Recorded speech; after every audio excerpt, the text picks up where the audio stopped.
En el nombre del Padre, y del Hijo, y del Espíritu Santo. Amén.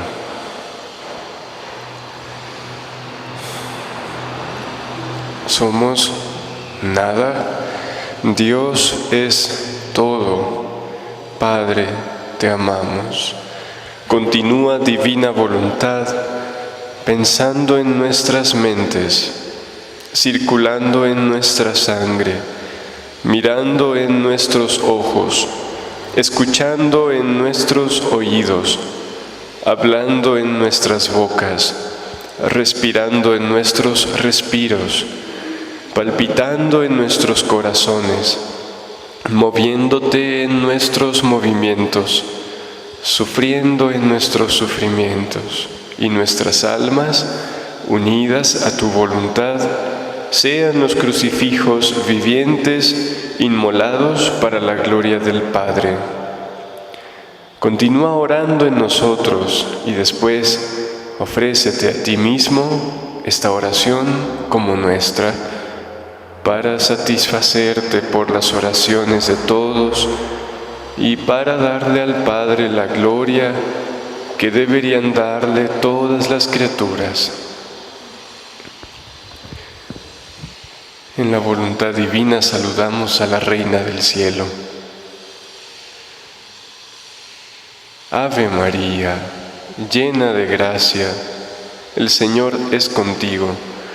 Bendita tú entre todas las mujeres, bendito el fruto de tu vientre, Jesús. Santa María, Madre de Dios, Madre nuestra, ruega por nosotros pecadores, ahora y en la hora de nuestra muerte. Amén.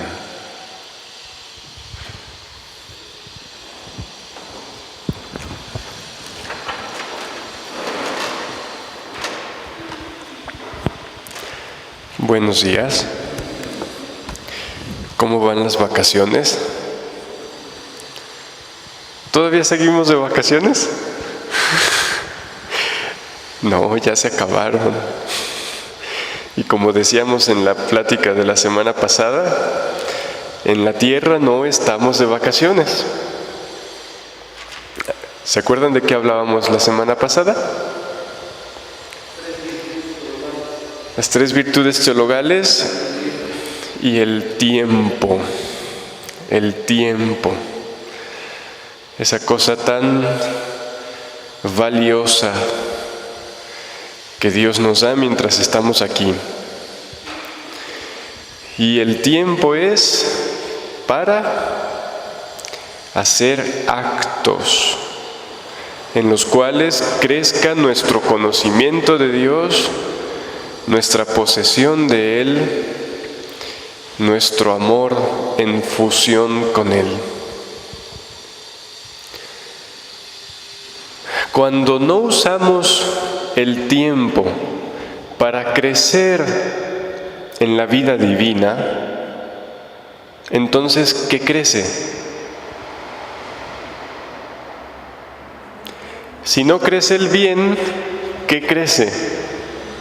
El mal. Y la humanidad no usa el tiempo para lo que Dios lo creó, y vemos un crecimiento continuo en el mal.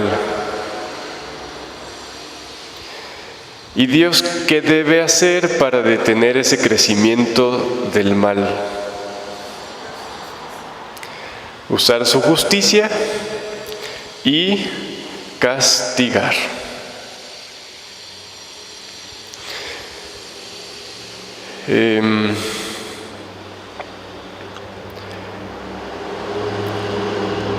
En el volumen 11, el 21 de noviembre de 1915,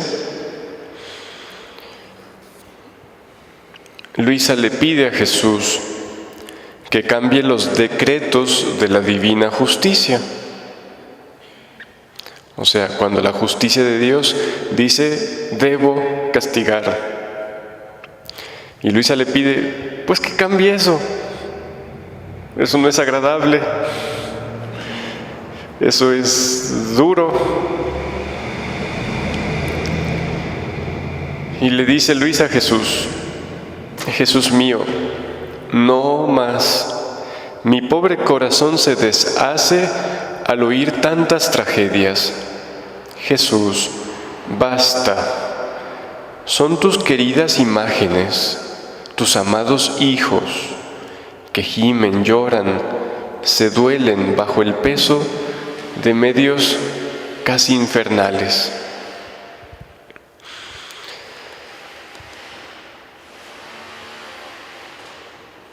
Y Jesús responde: ay, hija mía, sin embargo, todo lo que de terrible sucede ahora no es más que el esbozo del proyecto. ¿No ves qué amplio giro estoy trazando? ¿Qué será cuando ejecute el proyecto? En muchos lugares se dirá: aquí estaba tal ciudad, tales edificios. Habrá lugares totalmente destruidos. El tiempo apremia. El hombre ha llegado casi a obligarme para que lo castigue. Ha querido casi desafiarme, incitarme, y yo he tenido paciencia, pero todos los tiempos llegan. No me han querido conocer por vía de amor y de misericordia, me conocerán entonces por vía de justicia. Por tanto, ánimo, no te abatas tan pronto. Este tipo de lecturas, que hay muchas en los primeros 10 volúmenes, a nadie nos gustan. Y menos a Jesús. Cuando Dios, antes de continuar con esto, no sé ustedes, pero para mí es común escuchar que se diga: Dios no castiga. Es muy común. Y cuando yo escucho eso digo: pero esta persona que dice esto, ¿sí ha leído la Biblia? Porque si la ha leído, en el Antiguo Testamento sobre todo Dios habla mucho de castigos, pero no solo en el Antiguo, también en el Nuevo. Los apóstoles hablan de eso y Jesús mismo en el Evangelio. Lo que pasa es que a nuestra inteligencia le choca y no le cuadra que Dios sea amor y al mismo tiempo castigue. Vemos el castigo, el uso de la justicia, como algo opuesto y contrario al amor de Dios mismo. Y no es así. Es que pensamos que Dios castiga como castigamos nosotros. ¿Nosotros por qué castigamos? Por coraje. Dios, ¿por qué castiga?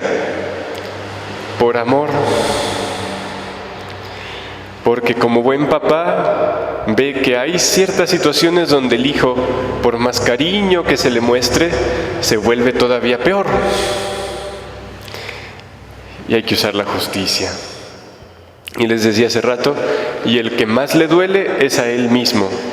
Porque todo lo que sufren las criaturas, él lo sufre todavía más, Jesús. Luisa misma muchas veces le dice: Jesús, no castigues, porque a mí sí me duele ver sufrir a las criaturas, pero me duele más verte sufrir a ti. Y cuando tú castigas, sufres tú muchísimo más. Y yo no quiero verte así. Y Jesús le dirá tantas veces: hija, si no los castigo, perderán sus almas. Prefiero castigarlos en el tiempo, que sufran aquí para que levanten los ojos al cielo y se salven, y no dejarlos que crezcan tanto en el mal y se pierdan. Quería hablar de esto porque, buscando lo del tiempo, aquí dice Jesús, hay un tiempo también para el castigo. La Biblia habla de que hay tiempo para todo. Y pues aquí habla Jesús, el tiempo apremia y todos los tiempos se llegan. No sabemos en qué parte de ese proyecto vamos, pero la humanidad avanza. Y lo que llamamos castigos, en realidad, es Dios dejando al hombre hacer lo que el hombre se enterca en hacer. No es tanto Dios. Dios se la pasa frenando las cosas. Dios se la pasa deteniendo la naturaleza para que la naturaleza no destruya al hombre. Y solo muy de vez en cuando le permite a las fuerzas de la naturaleza ejercitarse como con justicia deberían hacerlo. Solo para dar un poco de respuesta, porque como no nos gusta esa cuestión, a veces decimos, no, es que se interpreta mal lo que dice la Escritura. Pues miren, en el Antiguo Testamento, dice el libro de la Sabiduría, capítulo 12, versículo 10, tú les concedías, hablando hacia Dios, tú les concedías un castigo gradual, una ocasión de arrepentirse. ¿Para qué es el castigo según la Biblia? Para dar ocasión de arrepentirse. Y dice, continúa la Escritura diciendo, aún sabiendo que era su natural perverso, su malicia innata, y que jamás cambiaría su manera de pensar.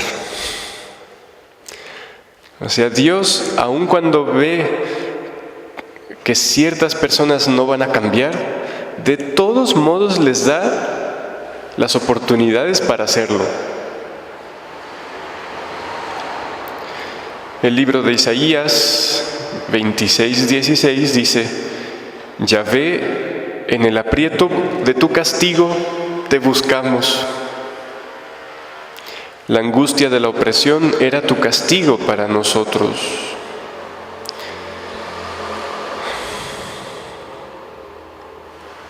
Y bueno, el Papa Benedicto, el 5 de octubre de 2008, decía, si contemplamos la historia, y se refiere al Antiguo Testamento, nos vemos obligados a constatar a menudo la frialdad y la rebelión de cristianos incoherentes. A eso ya no se refiere al Antiguo Testamento. Dice, como consecuencia de esto, Dios, aún sin faltar jamás a su promesa de salvación, ha tenido que recurrir con frecuencia al castigo. Así que si yo, una monjita o un padrecito, dijéramos que Dios no castiga, bueno, aquí hay un papa hablando de que Dios debe recurrir al castigo.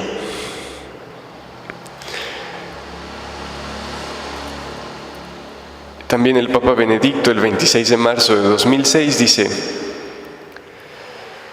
¿cómo no recoger el recuerdo de aquellos hechos lejanos? Ahora sí se refiere a los del Antiguo Testamento. El mensaje válido para todos los tiempos, incluido el nuestro. Pensando en los siglos pasados, podemos ver cómo Dios sigue amándonos incluso a través de los castigos. O sea, dice, esa es la enseñanza del Antiguo Testamento, que a pesar del castigo y a través del castigo Dios sigue amando al pueblo. Y dice el Papa, ¿cómo no tomar esa enseñanza que es válida para todos los tiempos, incluyendo el nuestro? Que Dios sigue amándonos a través incluso de los castigos. Los designios de Dios también, cuando pasan por la prueba y el castigo, se orientan siempre a un final de misericordia y de perdón. La finalidad de Dios no es el castigo, sino es la misericordia y el perdón. y como buen papá debe recurrir a medios duros a veces.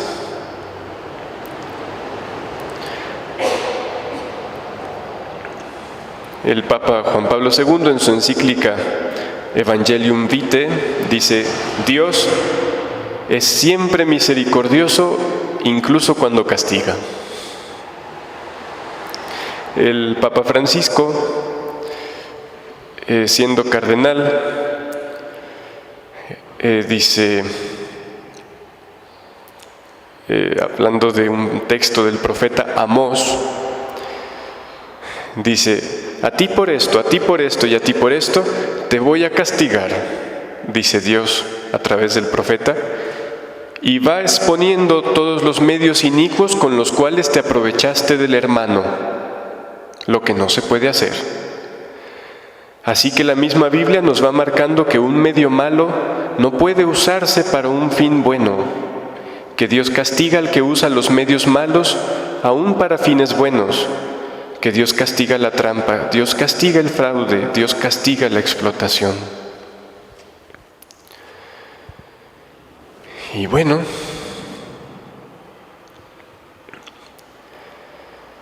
a fin de cuentas, Juan Pablo II, el 13 de septiembre de 1978, dice: ante ciertas verdades sentimos dificultad. Cuando no entendamos algo de la Biblia, no hay que negarlo, mejor hay que decir que no lo entendemos.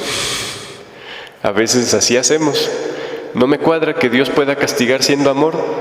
Bueno, no te cuadra. Eso no significa que no sea así. Así que solo confiesa que no lo entiendes, no lo niegues. Y dice el Papa: ante otras verdades sentimos dificultad. Dios debe castigarme si me obstino. Si me obstino. Me sigue, me suplica que me convierta, y yo le digo no. Y así casi le obligo yo mismo a castigarme. Dios me sigue, me suplica que me convierta, y si yo me obstino y le digo no, dice el Papa, casi yo mismo le obligo a castigarme. Y dice el Papa: esto no agrada, no gusta, pero es verdad de fe. Bueno, eso solo para que cuando leamos en el libro del cielo que Jesús habla de castigos y que va a castigar y que debe castigar, no digamos que es un invento de Luisa. ¿Ok? Yo sé que ustedes no.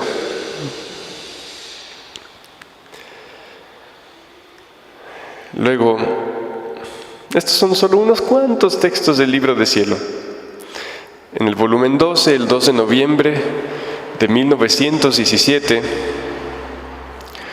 empieza a suceder una invasión de un ejército extranjero a Italia, la patria de Luisa. Y Luisa le dice a Jesús: Jesús, ¿es eso de lo que me hablabas hace días? Y Jesús: ajá, sí. Y le dice que ese castigo que él permite debe continuar. Y Luisa le dice: no, Jesús, pobre patria mía, qué dolor. Y Jesús le dice: hija mía, con sumo dolor debo permitir que los extranjeros avancen. Con sumo dolor debo permitir. Tú, porque no amas a las almas tanto como yo, quisieras la victoria para tu país. Pero si Italia vence, será la ruina para las almas. Su soberbia llegaría tanto que arruinaría el poco avance de bien que hay en la nación. Y se pondría como ejemplo ante todos los pueblos, como nación que sabe hacer las cosas sin Dios. Y ahorita hay muchas naciones en esa situación. Nosotros avanzamos, progresamos, no solo sin Dios, contra Dios. Y Dios queda obligado por la perversidad humana a castigar. ¿Para qué? Para salvar las almas, no para otra cosa. Y dice: hija mía, los flagelos continuarán. Los países serán devastados, los despojaré de todo. El pobre y el rico serán una misma cosa. ¿No han querido conocer mis leyes? De la tierra se han hecho un Dios para cada uno. Han convertido lo terreno en Dios. Y yo con despojarlos les haré conocer qué cosa es la tierra. Con el fuego la purificaré, porque es tanta la peste que exhala que no puedo tolerarla. Muchos quedarán sepultados en el fuego, y así volveré juiciosa a la tierra. Juiciosa, ¿qué es eso? Sensata, capaz de tener un juicio verdadero, recto. Así volveré juiciosa a la tierra.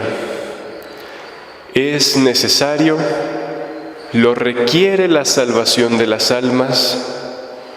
Te había dicho desde hace ya mucho tiempo de estos flagelos, y ahora el tiempo ha llegado, pero no del todo aún, otros males vendrán. Enmendaré la tierra, enmendaré la tierra. Entonces, Jesús le hizo ver muchas cosas a Luisa, algunas se las anunciaba y pasaban unos cuantos días después, otras le hacía ver cosas que no eran de su tiempo, que eran de más adelante. Bueno, ¿y a nosotros qué nos toca? Asustarnos y angustiarnos y no, saber y confiar siempre que todo lo que Dios permite y hace es amor, que Dios busca por cuanto es posible no usar la justicia y que la usa solo cuando de plano no se puede de otro modo. Y no tenemos que ser mundanos. ¿Quiénes son los mundanos? Como decía Jesús en la plática de hace 8 días. Los que son llevados a valorar solo lo que hay en la tierra. Nuestra vista debe estar en el cielo.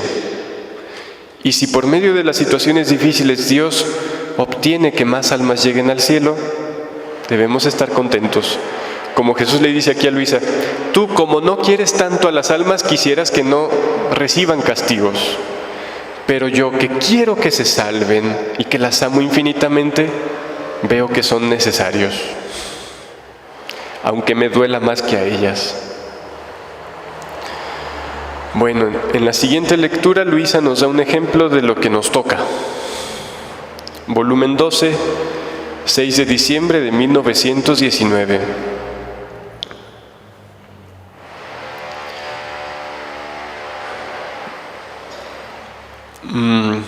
Quería hablar de estas cosas, pues porque vemos cómo avanza la cuestión en el mundo. No podemos hacernos de la vista gorda y decir nada. No, Dios está dejando que el hombre haga su curso, pero a su momento Dios, con su justicia misericordiosa, pondrá un alto para bien de todos. Y nosotros debemos estar en paz y en su querer. Dice Luisa: estaba haciendo la adoración a mi crucificado Jesús y le decía: amor mío, en tu querer encuentro todas las generaciones. O sea, Luisa está en el divino querer, entra en el acto eterno de Dios donde está todo contenido. ¿Y qué encuentra allí? Dice: todas las generaciones. Dice: y yo, a nombre de toda la familia humana, te adoro. ¿Qué significa te adoro? Bueno, hay significados profundísimos, pero el más básico es te reconozco como Dios. Te beso, te reparo por todos. Tus llagas, tu sangre, se las doy a todos, a fin de que todos encuentren su salvación. Y si las almas perdidas no pueden ya aprovecharse de tu santísima sangre, ni amarte, la tomo yo por ellas, para hacer yo lo que deberían hacer ellas. No quiero que tu amor quede defraudado por parte de las criaturas. Por todos quiero suplir, repararte, amarte, desde el primero hasta el último hombre. Es muy complicado de hacer eso que Luisa dice. No, de eso está lleno el libro de la Pasión tan solo. Depende la versión.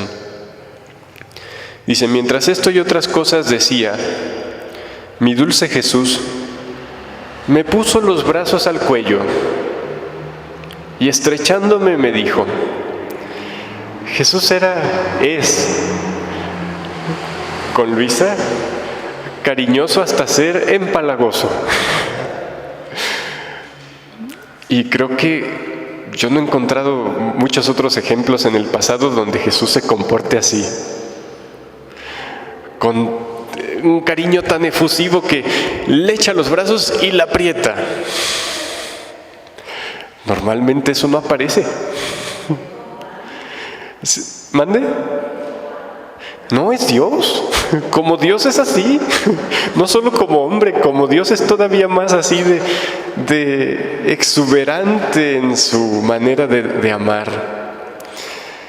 Pero el punto es que en el Antiguo Testamento, en el Antiguo Testamento menos se notaba, pero en las apariciones a tantos santos, yo no conozco todos obviamente, pero ni siquiera recuerdo uno al que el Señor le dé un abrazo. Y con Luisa casi todos los días la estrecha y la aprieta. Bueno, es solo para mostrar no a Luisa, sino el grado de unidad que hay entre un alma que vive en su querer y Él.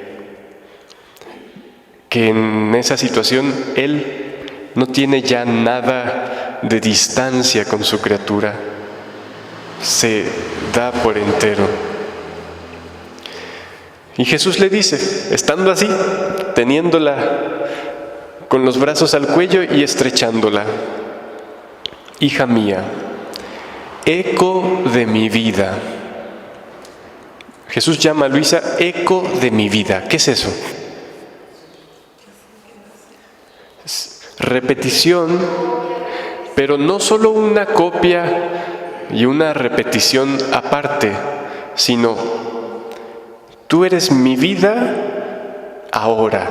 O sea, yo viví mi vida ya y ahora mi misma vida la repito en ti.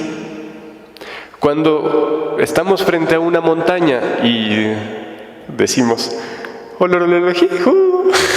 no sé cómo salían las películas, la montaña, por así decir, contesta, pero ese sonido que llega es el mismo que yo emití, no es otro. De igual modo, la vida del alma que vive en la divina voluntad es la misma vida de Jesús puesta aquí, en el presente, en el tiempo. Hija mía, eco de mi vida. Mientras tú rezabas, mi misericordia se endulzaba y mi justicia perdía la aspereza. Mi justicia perdía la aspereza. ¿Qué es eso? La justicia debe castigar porque el hombre pone un tremendo desequilibrio y desorden, Pero cuando el alma en la divina voluntad le da a Dios lo que los demás no, la justicia dice, pues, ya no hay tanta necesidad, porque alguien me está dando por ellos lo que ellos no me dan. Dice, mientras rezabas, mi misericordia se endulzaba y mi justicia perdía la aspereza. Y no solo en el tiempo presente, sino también en el tiempo futuro. Porque tu oración permanecerá en acto en mi voluntad. O sea que lo que tú rezas hoy en la divina voluntad, ¿qué le pasa? Permanece sucediendo siempre en la voluntad divina que es eterna. Y en virtud de ella, mi misericordia dulcificada correrá más abundante y mi justicia será menos rigurosa. Con la oración en la divina voluntad no se puede impedir del todo los castigos, porque como decía al principio, son necesarios para la salvación de las almas. Hay almas que de otro modo no se salvan. Pero sí le podemos dar a Dios lo que los demás no le dan, de modo que la justicia divina, por así decir, no debe cobrar, sino solo debe poner el grado de dureza necesaria para salvar el alma.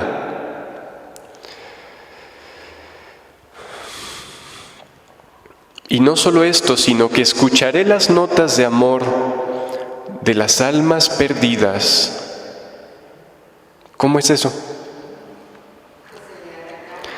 Hay almas en el infierno, eso es una verdad de fe. No nos toca decir quiénes, pero las hay. ¿Dios recibe amor de esas almas? No. Hay un vacío de amor que esas almas ya nunca llenarán. Pero en la divina voluntad, tú puedes darle a Dios el amor que esas no le van a dar. Y Jesús siente el amor que esas almas deberían haberle dado. Dice, y mi corazón sentirá hacia ti un amor de especial ternura, al encontrar en ti el amor que me deberían dar estas almas, que me debían dar estas almas. Y derramaré en ti las gracias que tenía preparadas para ellas. Interesante, ¿no?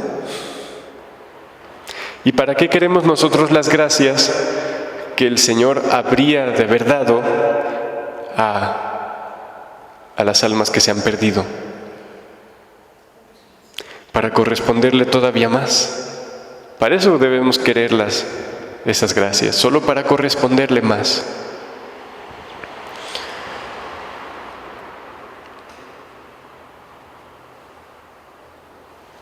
Y luego, en el mismo volumen 12, el 24 de mayo de 1920,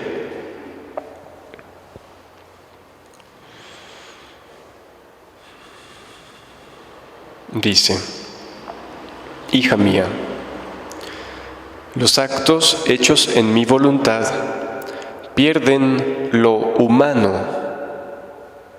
¿Qué significa pierden lo humano? ¿Mande?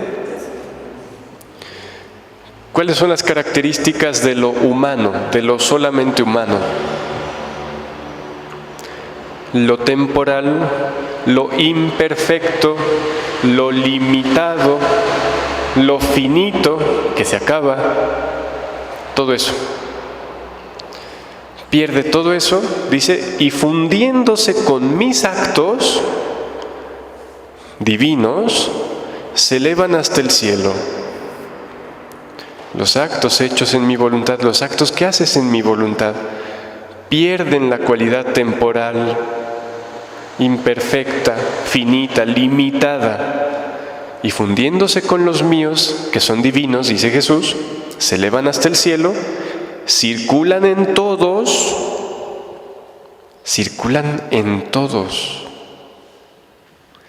abrazan todos los siglos, todos los puntos, y todas las criaturas. ¿Qué es lo que hace todo eso? ¿Qué no hace? Dice Justino. Bueno, pero ¿qué es lo que hace eso? El acto de la criatura, pero ¿cuál acto? El que se funde en la voluntad divina y por tanto pierde las cualidades limitadas del humano y haciéndose uno en lo divino, pues, ¿qué novedad hay que suceda todo esto? La infinita bondad es que nos permite tomar parte en todo eso de Él, que nos quiere allí, cosa que por nosotros jamás podemos hacer. Entonces abrazan todos los siglos, todos los puntos y todas las criaturas y quedan como fijos, como quedan fijos en mi querer, quedan fijos, o sea, que no pasan hacia atrás, sino que permanecen.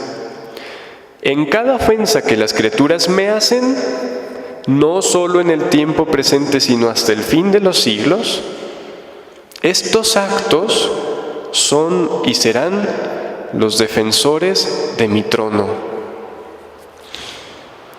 Y elevándose en mi defensa, harán las reparaciones opuestas a las ofensas que las criaturas harán.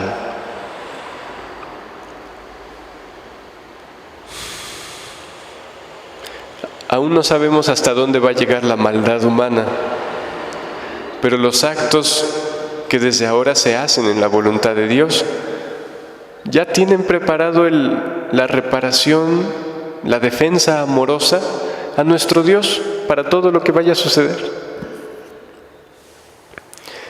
Dice, los actos hechos en mi querer,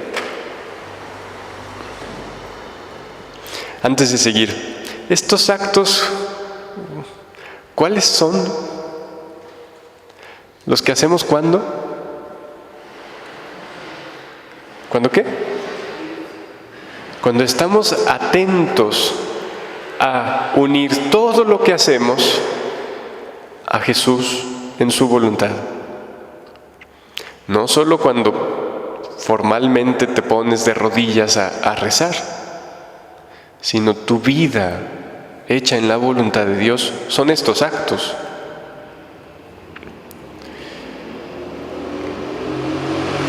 Los actos hechos en mi querer tienen virtud de multiplicarse según las necesidades y las circunstancias que mi gloria requiere. ¿Cuál será la felicidad del alma cuando se encuentre ya allá en el cielo y vea sus actos hechos en mi querer como defensores de mi trono, que teniendo un eco continuo de reparación, rechazarán el eco de las ofensas que viene de la tierra? Por eso, para el alma que vive en mi querer en la tierra, el alma que vive en su querer, ¿dónde? En la tierra. ¿Dónde es eso? ¿Aquí? Ah, estamos en la tierra. Oh, sí. Para el alma que vive en mi querer en la tierra, su gloria en el cielo será diferente de la de los otros bienaventurados. Los otros tomarán de mí todos los contentos, dice Jesús. Estos, en cambio, ¿cuáles? ¿Quiénes? Las almas que vivieron en la divina voluntad aquí en la tierra. Estos, en cambio, no solo los tomarán de mí, sino que tendrán sus pequeños ríos en mi mismo mar, sus ríos de felicidad formados dentro del mismo mar de felicidad que es Dios. Porque viviendo en mi querer se los han formado ellas mismas en la tierra, cuando estaban en la tierra, viviendo en mi mar, mi voluntad. El pequeño río de felicidad y de contentos es justo que lo tengamos en el cielo. ¿Cómo son bellos estos ríos en mi mar? ¿Cómo que ríos en el mar? Ustedes saben que en el mar hay continuas corrientes de agua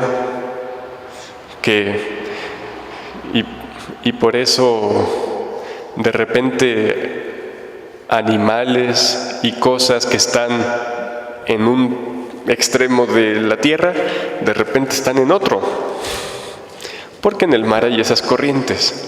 Bueno, ese fenómeno natural es imagen del movimiento del alma en el mar de la divina voluntad. Forma como esos ríos que circulan por todo el mar divino. Y así es la vida de quien vive en la divina voluntad. Entonces, el pequeño río de felicidad y de contentos es justo que lo tengamos en el cielo. ¿Cómo son bellos estos ríos en mi mar? Ellos se vierten en mí y yo en ellos. Serán una vista encantadora ante la que todos los bienaventurados quedarán sorprendidos. Y es que los demás no tienen ríos. Los demás nomás reciben de lo que Jesús tiene, mientras que éstas lo poseen y lo hacen circular en el mismo mar de Jesús. ¿Para gloria de quién? Todo siempre de Dios. Y bueno, vamos a una última lectura del volumen 19, el 28 de febrero de 1926. Haciendo un pequeño recuento de lo que habíamos dicho, recordamos un poquitito de la plática pasada, de la finalidad del tiempo, que es hacer actos, crecer en conocimiento de Dios para poseerlo y para fundirnos continuamente en el amor con Él. Actos crecientes, conquistantes de amor. Que cuando no se cumple esa finalidad, cuando no se crece en el bien, se crece en el mal, con terribles consecuencias, y Dios, para detener ese crecimiento que causa tanto daño, debe usar la justicia. Que a lo que nosotros nos toca es reparar, dándole a Dios lo que nuestros hermanos no le dan. Todos siempre movidos por el amor de su voluntad. Y Jesús nos dice, ¿qué pasa cuando el alma hace eso? ¿Y qué es lo que pasa? Que la misericordia y la divina justicia reciben del alma lo que esperaban. Y entonces, si bien Dios debe castigar a fin de que se salven ciertas almas, muchas, sin embargo, los derechos de la justicia quedan satisfechos en la reparación del alma que vive en la divina voluntad. Dios recibe de estas almas lo que las demás no le dan, aún las que se perdieron. Y estos actos de reparación, ¿cuándo se acaban? Una vez hechos, ¿cuándo se acaban? Nunca. Y aún para todos los males que todavía no suceden, estos actos ya tienen puesta la reparación, la defensa amorosa para esos males específicos. Así que tenemos que usar el tiempo en eso. ¿En qué? Hacer actos en la voluntad de Dios. Así que esta plática es una especie de continuación de la de hace 8 días. ¿Cómo se llamó? No pierdas el tiempo. También Justino la va a poner en la descripción de esta, por si alguien no la oyó. En el volumen 19, pues, el 28 de febrero de 1926, dice Luisa: continuaba con mis acostumbrados temores. ¿Y nosotros? ¿Cuáles acostumbrados? Oye, si nosotros nunca. Oh Dios. Es muy interesante lo sincera que es Luisa. Continuaba con míos acostumbrados temores. Ay, si eso dice ella, ¿qué decimos nosotros?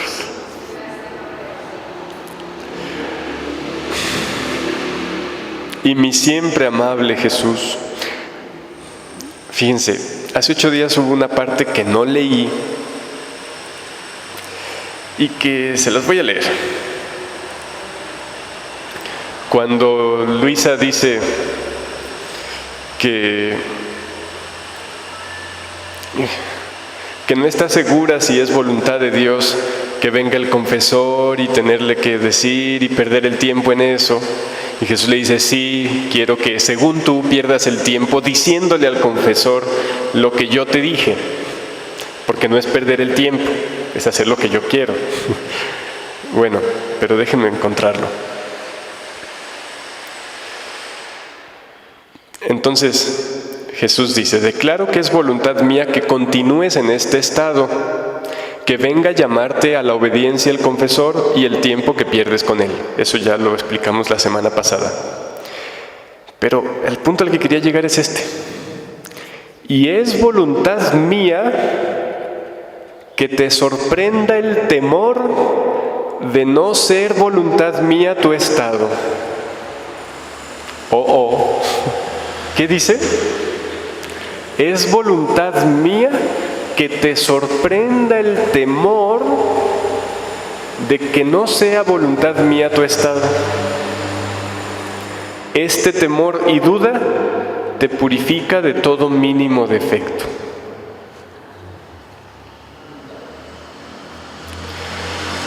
O sea, mientras estemos aquí, es voluntad de Dios que nos sorprenda cierto temor y duda. Entonces, ¿por qué Jesús dice que no quiere que estemos en los temores y en las dudas? Explíquenme ustedes.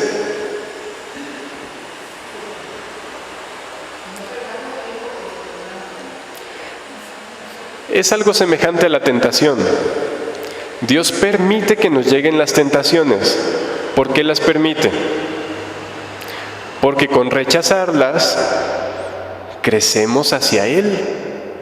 Se acrecienta el amor por Él. Imagínense que alguien diga, pues como Dios permite las tentaciones para mi bien, pues entonces voy a caer. No, claro que no, ¿verdad? Es igualito aquí. Es voluntad de Dios que nos sorprenda. ¿Qué significa que te sorprenda? Que involuntariamente llega, sin que tú lo causes, sin que tú lo quieras, el temor y la duda. Pero el amor allí va a estar en no hacerles caso. Ese es el punto.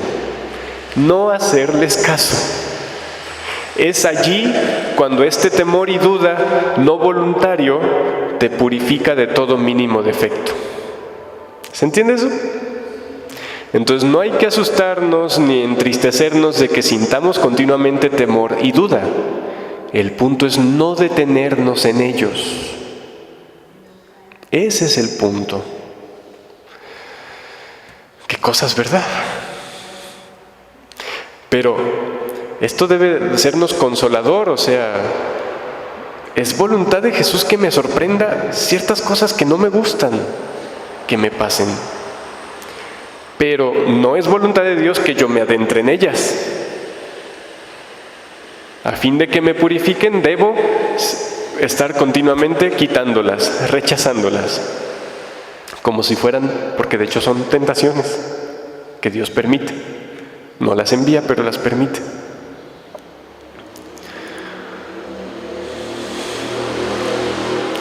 Para quien ama a Dios, dice San Pablo, todo sucede para su bien, todo sucede para bien de quienes aman a Dios. Pues, aún el demonio ayuda a purificar a las almas, ¿sí saben eso? Las almas que de verdad aman a Dios, las tentaciones que el demonio les pone, ¿para qué les sirven? Para que ellas crezcan en más amor por Dios, al rechazar esa tentación. Bueno, entonces volviendo a donde dice Luisa, continuaba en mis acostumbrados temores. ¿Por qué los sigue teniendo? ¿Por qué le siguen llegando? Porque Jesús quiere. ¿Para qué? Para seguirla purificando de todo mínimo defecto. Porque si Dios permitiera que tuviéramos la absoluta sensación de certeza, nos haría daño. Muy fácilmente nos echaríamos a dormir, mientras que esa sensación de lucha nos hace mantenernos alerta. Entonces, bendito sea Dios que lo permite. Pero nosotros no hay que causarlo, no hay que adentrarnos en ello. Y mi siempre amable Jesús, haciéndose ver toda bondad, me ha dicho. Bueno, si alguien lo quisiera, donde Jesús le dice que es voluntad suya que le sorprendan esas dudas y temores, es volumen 6, 3 de julio de 1905. Volumen 6, 3 de julio de 1905. Y esta que estoy leyendo ahorita es volumen 19, 28 de febrero de 1926. Entonces llega Jesús y le dice: hija mía, no pierdas el tiempo,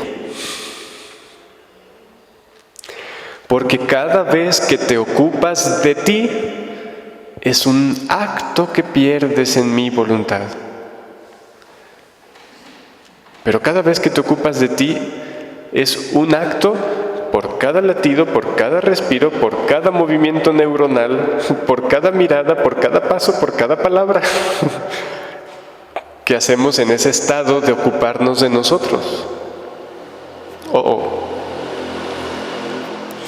No pierdas el tiempo, porque cada vez que te ocupas de ti es un acto que pierdes en mi voluntad.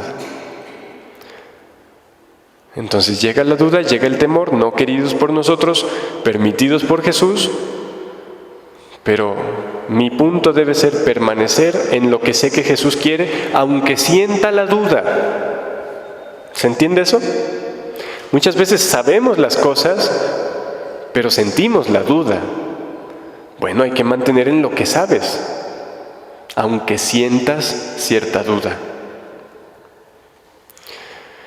Solo hay que dejar algo cuando Dios te hace ver con certeza, o sea, con certeza quiero decir con muestras muy claras que no es voluntad suya aquello. Pero cuando son simples dudas y temores que llegan, no hay que hacerles caso. Llegan para purificar con su fastidio sin que les hagamos caso. Entonces, si tú supieras qué significa perder un solo acto en mi voluntad, un solo acto. En un minuto, ¿cuántos actos tenemos? Son demasiados, ¿eh? No tengo la cuenta, pero son demasiados. Dice, tú pierdes un acto divino, aquel acto que abraza todo y a todos. En estos días he tenido que estar comprando algunas cosas por internet y hay una página en la que ponen las cosas como en subasta. Ponen un precio inicial y tienes que hacer una oferta, pero también la puede hacer alguien más y así el precio va creciendo. Y conforme se acerca el tiempo del término, porque tienen un tiempo fijo, pues también aumentan las ofertas que se hacen y aumenta el precio, y si no te estás listo, pues pierdes el producto que ocupas. Y pues lo pierdes y es así como que, ese se fue.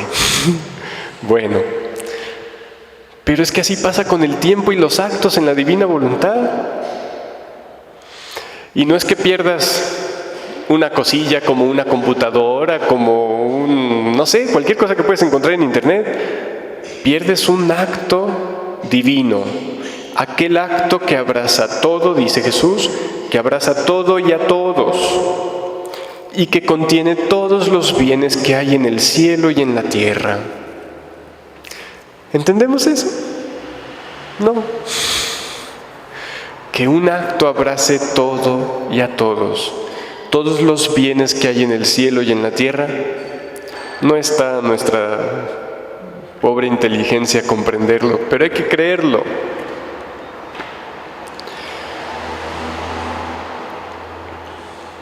Y eso es lo que se pierde con un instante que nos ocupamos de nosotros sin Jesús. Dice, mucho más que mi voluntad es un acto continuado que no se detiene jamás en su curso. O sea, la divina voluntad es un acto, es el querer divino, que todo el tiempo está en acto. Y nosotros en el tiempo vamos conociendo todo lo que contiene ese acto divino. Aunque no tengo aquí la fecha, Jesús le dice a Luis alguna vez, a las criaturas les parece que nosotros, la Trinidad, Dios, hacemos ahorita una cosa y al ratito otra y luego otra y luego otra y otra y otra y otra. Dice, pero no es así. Nosotros no hacemos una cosa y luego otra, porque somos eternos. Nuestra voluntad divina lo hace todo en un solo acto. Lo que a las criaturas les parece que hacemos ahorita la creación, después la redención y con todos los actos consecuentes, dice, no es otra cosa más que en el tiempo le hacemos a la criatura conocer lo que contiene y encierra en un solo acto nuestra voluntad. ¿Se entiende esto? El tiempo, la historia, es simplemente Dios desdoblando todo lo que Él ya tiene hecho en su voluntad divina y que nosotros lo vamos conociendo y tomando parte mientras vamos existiendo nosotros en el tiempo. Pero en Él todo está ya hecho. Es la eternidad.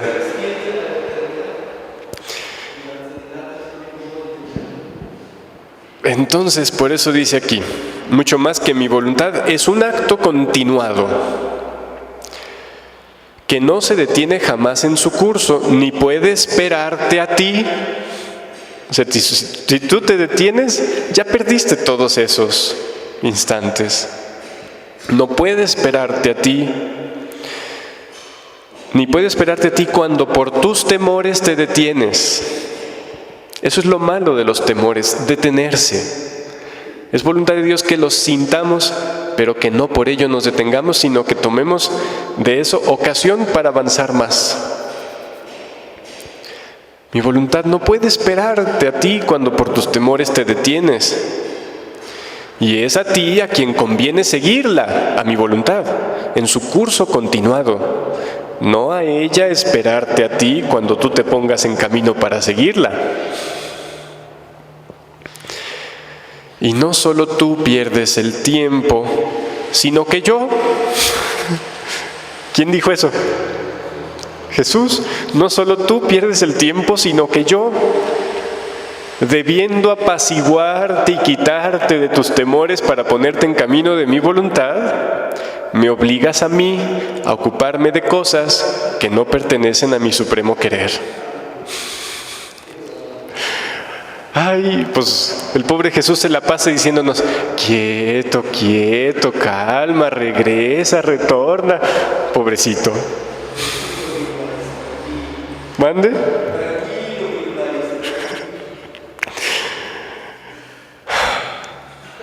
Es que, ¿por qué dice que para él eso es perder el tiempo si él no tiene tiempo? Porque el tiempo es su oportunidad de desahogar hacia nosotros el amor. Y teniendo que ponerse a apaciguarnos, nosotros le negamos el poder hacer desahogos inmensos de su amor en nuestra alma, como son los actos en su querer. Es como, imagínense, no sé, un rey que tiene un montón de cosas muy importantes de su reino, de las cuales ocuparse, y no puede hacerlas porque, pues no sé, porque a la mujer se le cayó un cabello y está muy preocupada porque se le cayó el cabello, o no sé, algo así. Así hacemos a Jesús. Dice, tu mismo ángel custodio, dice Jesús. ¿Tenemos ángel custodio? Claro. Dice, tu mismo ángel custodio que te está cerca queda en ayunas. ¿Qué es quedar en ayunas? Sin recibir lo que esperabas. Y algo que esperabas en lo cual te deleitas, como en este caso es el alimento. Tu mismo ángel custodio que te está cerca queda en ayunas, porque cada acto que tú haces en mi voluntad y conforme sigues su curso, o sea, conforme en todo lo que haces en tu existencia, lo haces fundido en el acto eterno de mi querer, en su curso incesante y continuado. Dice, cada uno de esos actos es una bienaventuranza. ¿Qué es bienaventuranza? Felicidad. Cada acto que haces en mi voluntad es una bienaventuranza accidental de más que Él goza estando cerca de ti. ¿Qué dijo?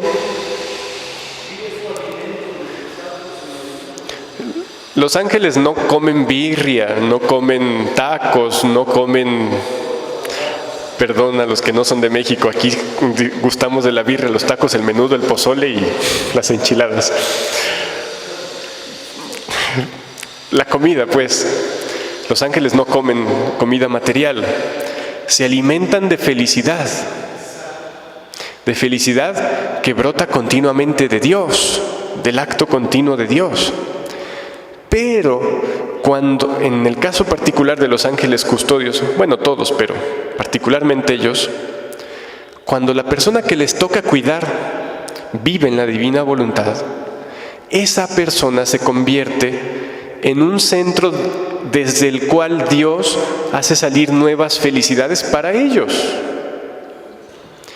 de los cuales ellos como que se alimentan, gozándolos como nuevas felicidades.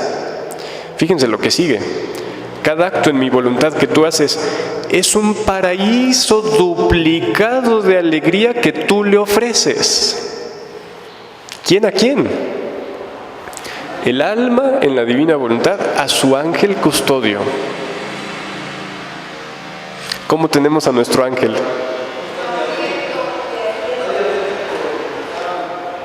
Esperemos que no esté el pobre todo flaco y en ayunas.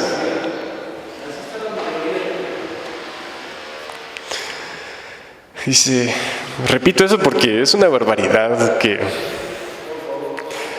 requiere mucha fe. Dice, tu mismo ángel custodio que te está cerca queda en ayunas, porque cada acto que haces en mi voluntad y conforme sigues su curso es una bienaventuranza accidental de más que Él goza estando cerca de ti. Es un paraíso duplicado de alegría que tú le ofreces.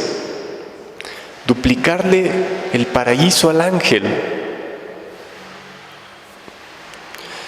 De modo que se siente feliz de su suerte de tenerte bajo su custodia.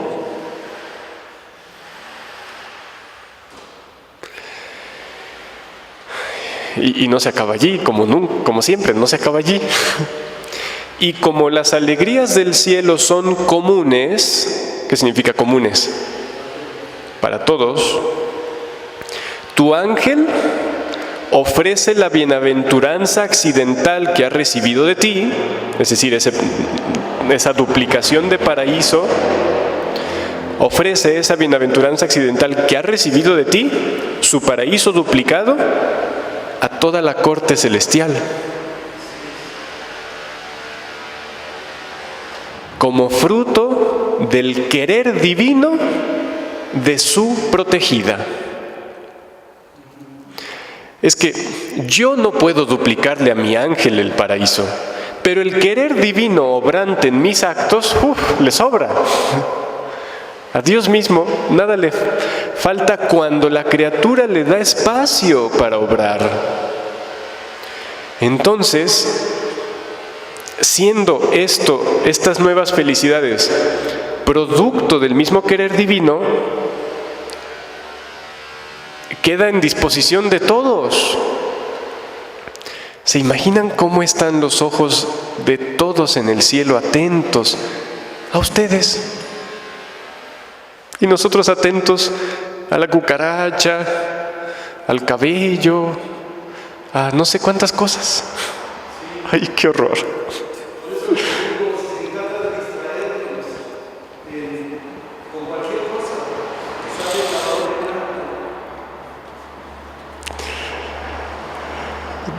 Leer estas cosas da mucho gusto, pero al mismo tiempo, ¡ay! Pero Jesús no quiere que nos detengamos ni siquiera en el ¡ay! Sino que vamos. Entonces, el ángel lo ofrece a todos como fruto del querer divino de su protegida, que ha obrado en el alma que le toca custodiar. Dice, todos hacen fiesta y magnifican y alaban, ¿qué cosa? ¿A la criatura?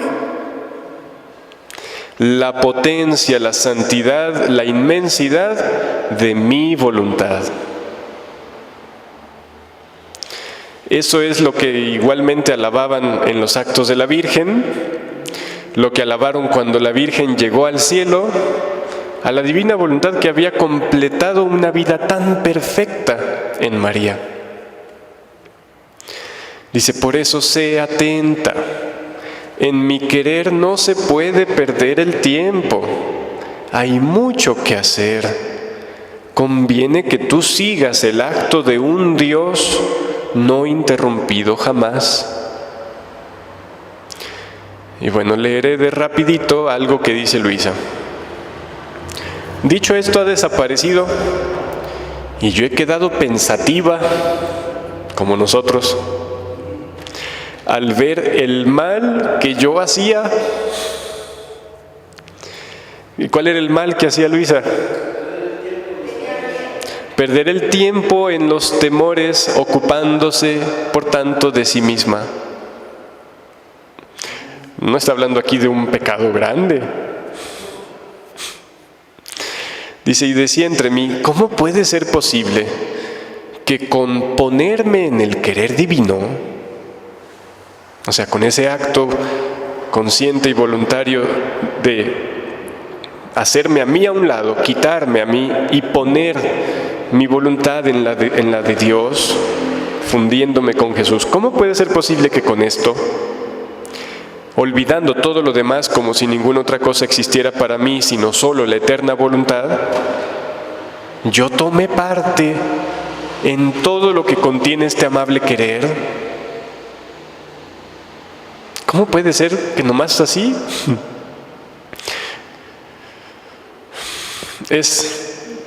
Poniendo un pequeño ejemplo, es así como que por el hecho de meterme al mar, ya por eso yo tomé parte en todo lo que está dentro del mar. Luisa dice, ¿cómo así? Yo tan pequeña, Y Jesús contesta, hija mía, quien ha nacido en mi querer, tú que has nacido en mi querer, es justo que sepas los secretos que Él contiene. Además, la cosa en sí misma es facilísima y como connatural, dice Jesús. Supón que pasas a habitar a una casa, o por poco tiempo o para siempre, cualquiera de las dos cosas, en la cual hay una bella música, un aire perfumado por el cual se siente infundir una nueva vida. Tú ciertamente no has puesto aquella música ni aquel aire balsámico, Pero como tú te encuentras en aquella habitación, no tuya, tú vienes a gozar tanto de la música como del aire perfumado que regenera las fuerzas a vida nueva. Agrega que aquella habitación contiene pinturas encantadoras, cosas bellas que embelezan, jardines jamás vistos por ti, con tanta variedad de plantas y flores que resulta imposible enumerarlos todos. También hay comidas exquisitas que jamás has gustado. Oh, cómo te recreas, te deleitas y gozas al mirar tantas bellezas y al probar alimentos tan exquisitos. Si recuerdan, Jesús en el Evangelio seguido define el reino de los cielos como ese banquete hecho en el palacio por el rey del que todos toman parte. Bueno, vivir en la divina voluntad es el reino. Dice, pero de todo esto, nada está ni hecho ni puesto por ti. No obstante, sin embargo, tomas parte en todo, porque te encuentras en aquella habitación. Y es que el dueño te dijo, todo es tuyo. Ahora, si esto sucede en el orden natural, mucho más fácil puede suceder en el orden sobrenatural de mi voluntad. El alma, con entrar en ella, en mi voluntad, con entrar el alma en mi voluntad, forma un solo acto con la divina voluntad. ¿Qué es eso? Ya dijimos hace rato que Dios es un acto solo, su voluntad es un acto solo que encierra y abarca todo y hace todo. Y el alma entrando allí, resulta que hace eso, todo. Esto es participar de la naturaleza divina. Si recuerdan, en la plática pasada, leíamos que dice el Catecismo en el 1812, Catecismo de la Iglesia Católica, que las virtudes teologales adaptan las facultades del hombre a la participación de la naturaleza divina. Pues vivir en la divina voluntad es esto, que nuestras potencias, inteligencia, memoria y voluntad entran a tomar parte en esa naturaleza divina que es un acto solo, eterno, infinito, que está en su voluntad.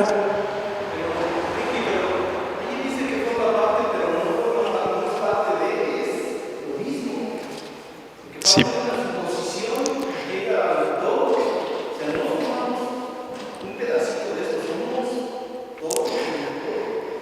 Es que participar en una naturaleza es que aunque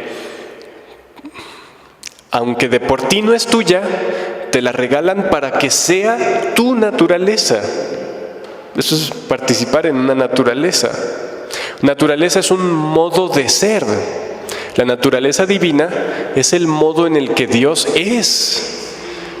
Es como Dios vive. Participar de su naturaleza es hacer tuyo eso.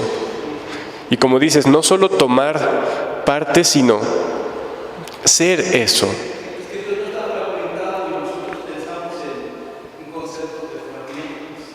Sí, no es tomar parte en un pedacito. Dios, como dices, no está dividido en pedacitos.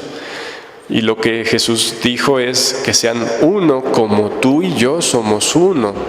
Como yo en ellos, yo Jesús en ellos y tu Padre en mí, que estoy en ellos.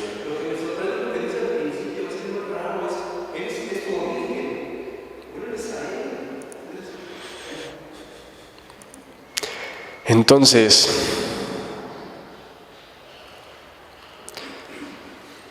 si esto sucede en el orden natural, pues mucho más fácil puede suceder en el orden sobrenatural de mi voluntad.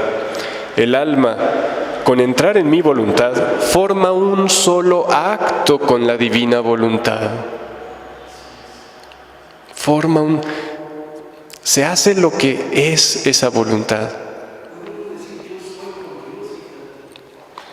Sí.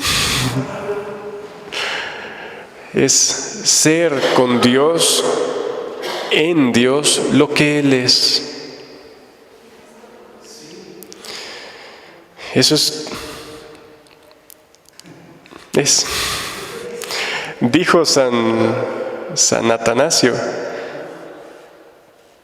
Dios se hizo hombre para hacer al hombre Dios.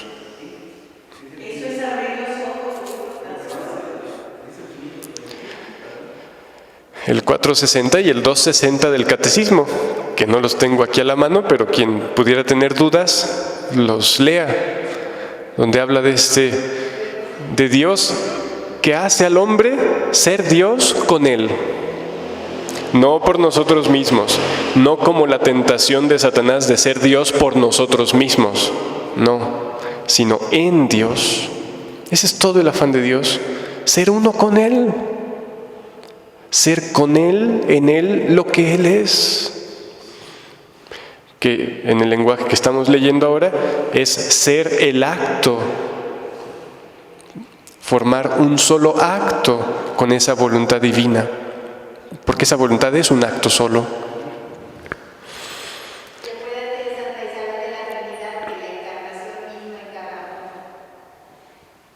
Sí, esto solo es posible por Jesús, que viene a hacerlo en nosotros, no por nosotros mismos. Todo siempre en Jesús, por Jesús. Y dice, mucho más que el alma, para vivir en mi voluntad, Y como con natural, al formar un solo acto con la divina voluntad, el alma, como con natural, toma parte en lo que ella hace y contiene.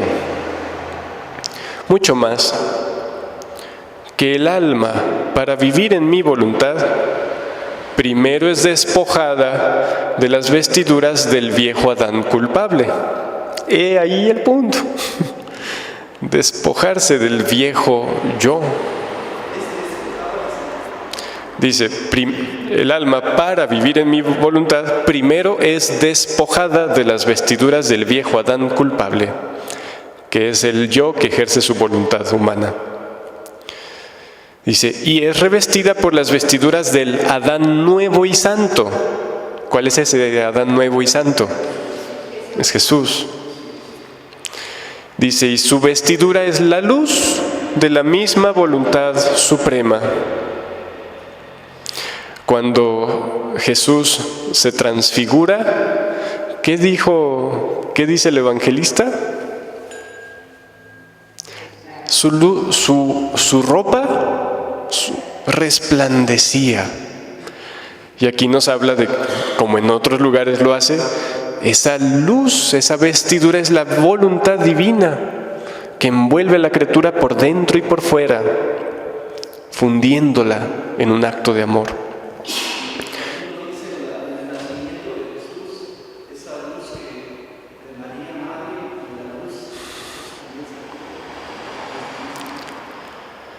Entonces, y es revestida por las vestiduras del Adán nuevo y santo.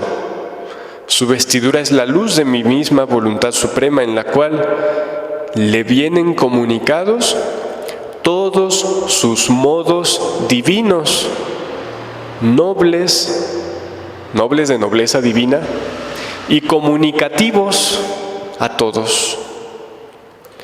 El alma, al vivir en la divina voluntad, adquiere ese modo celestial, divino de vivir, y esa virtud de que lo que hace se extiende y se comunica a todos.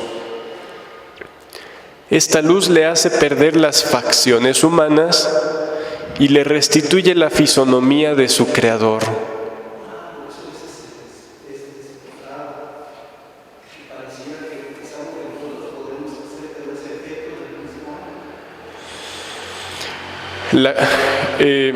Dios lo hace, pero si la criatura se deja, lo quiere.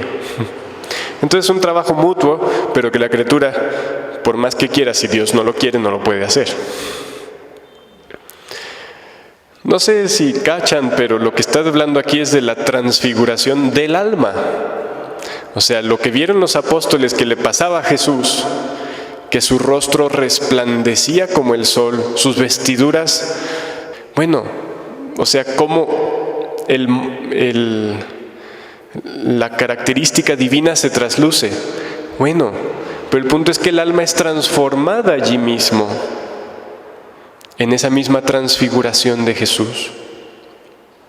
La misma Escritura habla de que nosotros hemos de ser transformados en esa misma belleza, santidad y semejanza de nuestro Creador. El punto es que diario somos bien tacaños, interpretamos todo así, chiquito, chiquito, pobrecito, como si Dios no pudiera hacer más. Y no. Aquí dice que el alma pierde sus facciones humanas y se le restituye la fisonomía de su Creador.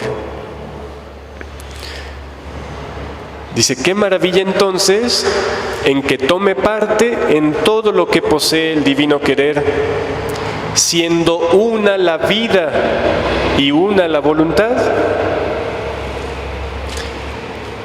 Qué poco valoramos y entendemos que nuestra vida sea una con Jesús y nuestra voluntad con la divina. Todo esto que dice es solo el efecto de eso. Por eso sé atenta. Sé atenta.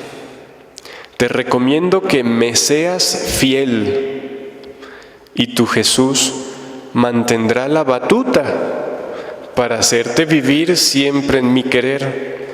Estaré en guardia a fin de que jamás puedas salir de él. Pues bueno,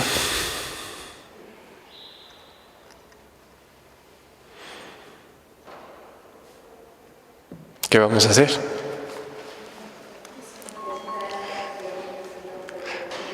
No perder el tiempo en nosotros, en los temores. No angustiarnos de que los sintamos, porque es voluntad de Dios que lleguen, pero no dejarlos y no adentrarnos en ellos. Llegan y nosotros seguimos en la voluntad divina. Y eso, aún pase lo que pase, aun que puedan venir flagelos y castigos, con mayor razón. Como de hecho vendrán. Como decía el Papa Juan Pablo II, esto es una verdad de fe. O sea, que nosotros con la obstinación obligamos a Dios a que nos castigue. Dice, es algo que no gusta, pero que es una verdad de fe. Y es amor siempre. Pero nosotros atentos a lo que Jesús nos pide. No dejar perder un acto de su voluntad en nosotros ahora. ¿Quieres decir algo?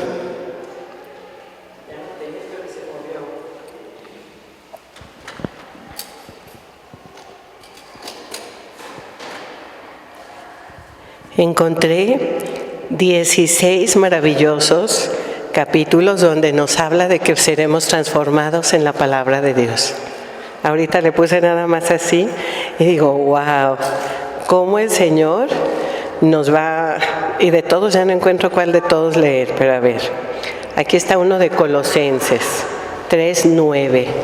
No mintáis los unos a los otros, habiéndoos despojado del viejo hombre con sus hechos y revestido del nuevo, el cual conforme a la imagen del que lo creó, se va renovando hasta el conocimiento pleno. No era el que yo tenía. Bueno, está hermoso. El Señor nos comprueba que para esto hemos sido creados. Y le decía a mi hijo, esto es abrir los ojos, esto es salir de nuestro yo humano caído, decaído, para entrar de nuevo de donde venimos, ¿verdad? Ya luego se los dejo. Bueno.